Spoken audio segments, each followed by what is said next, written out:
We've seen crushed bodies, children with broken skulls. I just cannot describe the horror, honestly, that we have seen so far. October 7th is an opportunity to clean house and to make sure this doesn't come back again. The goal right now is not just to mow the lawn in Gaza, but to extirpate, pull out from the roots every blade of grass in Gaza.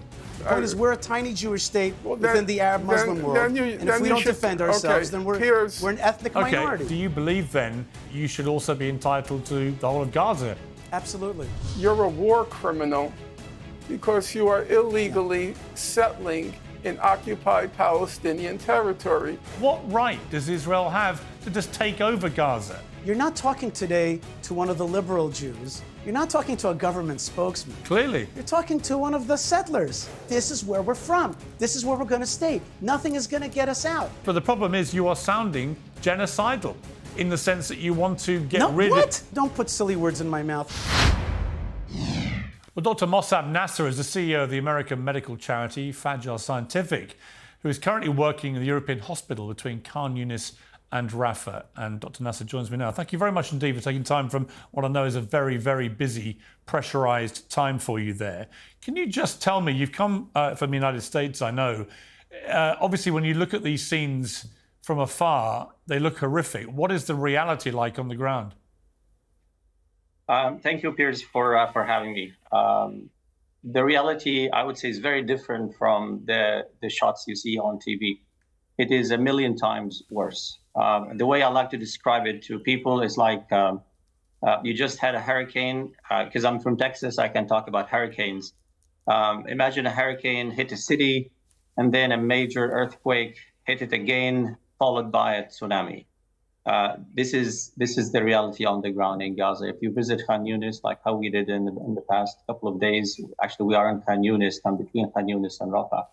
We went and visited Khan Yunis, and it's just unbelievable.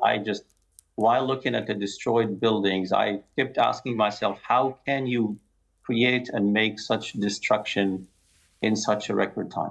It's just unbelievable. And in terms of the civilian casualties that you're seeing on a daily basis, what kind of scale are we talking, and what kind of injuries? Everything you can think of. But the thing that's more heartbreaking is not just civilians, it's families. So when we talk about civilians, it can be one person from a different family, and one here and one there. But what we've witnessed are entire families wiped out. Just a couple of days ago, we had a family of 7 brought to the European hospital in Gaza here, that the FAJR Scientific team worked very hard in trying to treat them and resuscitate one of them.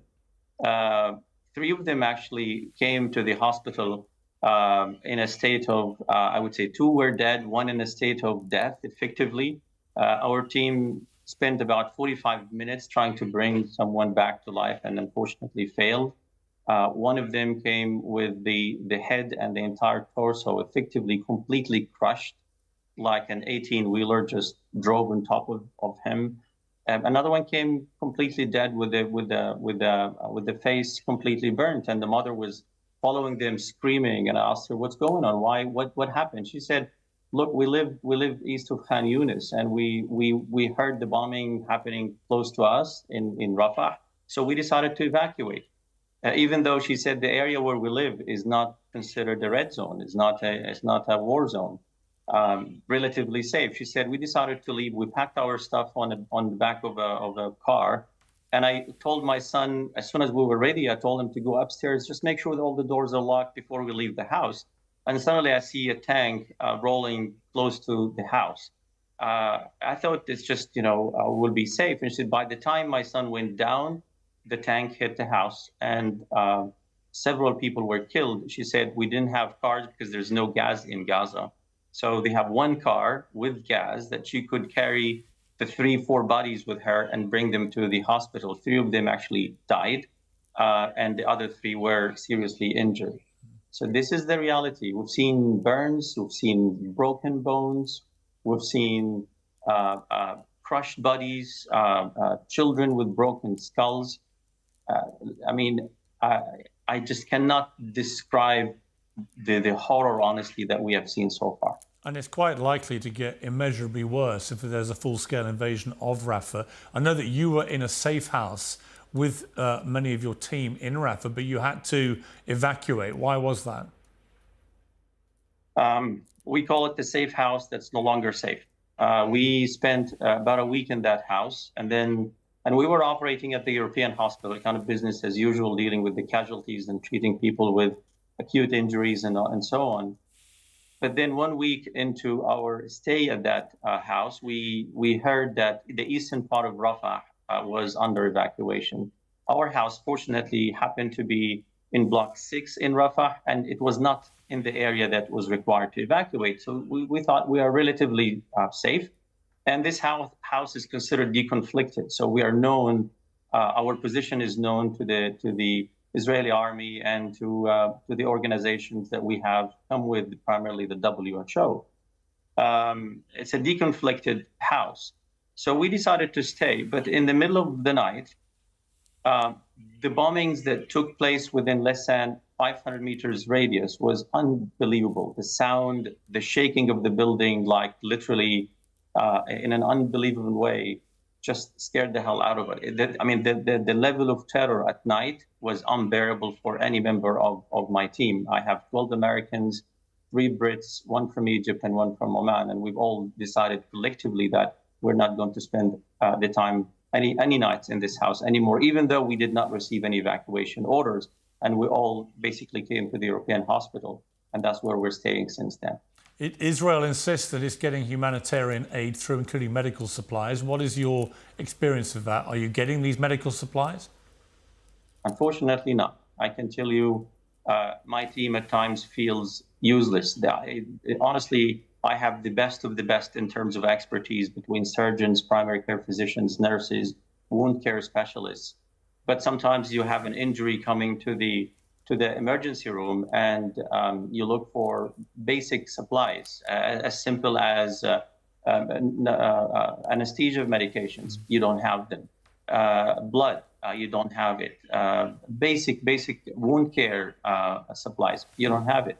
And one thing, Piers, that really struck everybody on the team is that the Palestinians seem to operate at a frequency that's different from the emergency teams in the West.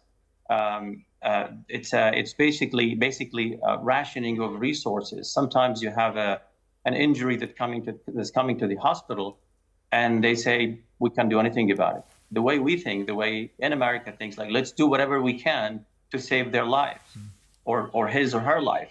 And we've seen this multiple times. We try our best. We basically consume resources. For them, it's a waste because he is dead. Just don't spend time. So this reminds me of COVID time, right? Mm-hmm. Even though he still has a chance of survival, they decide not to take to work much on him or her because that's a waste of resources. As I said, this reminds me of COVID time when people at the hospitals in America and Europe and around the world were saying, this patient has the right or the chance of survival, so let's put him on or her on a ventilator, and that one does not let him kind of die slowly and humanely. That's kind of where we are in Gaza because there are no medical supplies. There barely any medical supplies.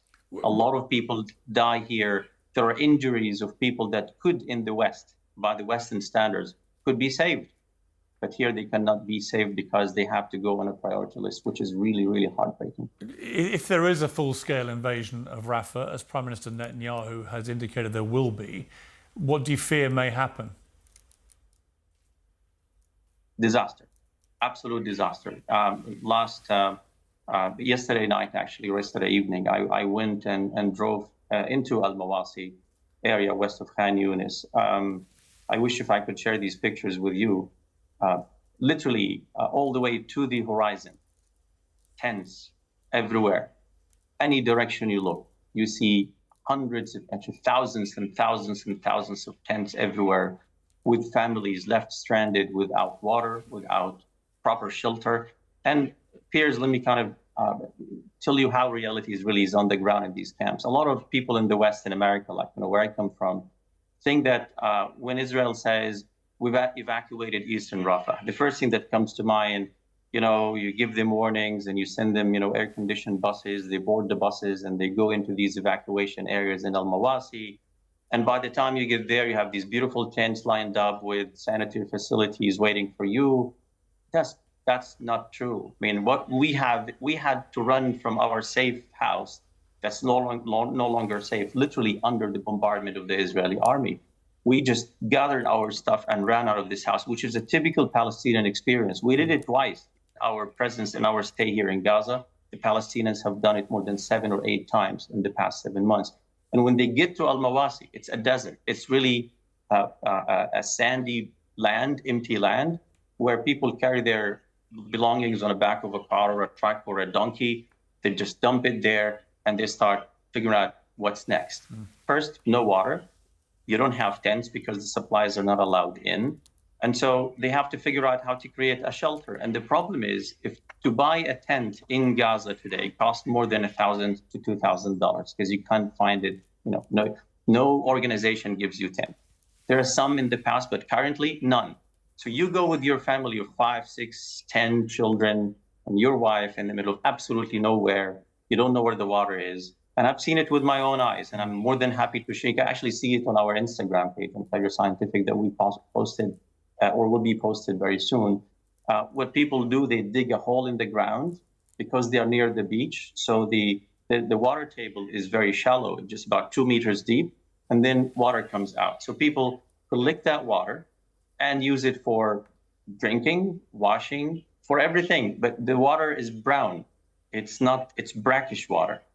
And for them to go get fresh water, they have sometimes to walk to 2 to 3 miles to find it. And if they find it, sometimes they have to pay for it.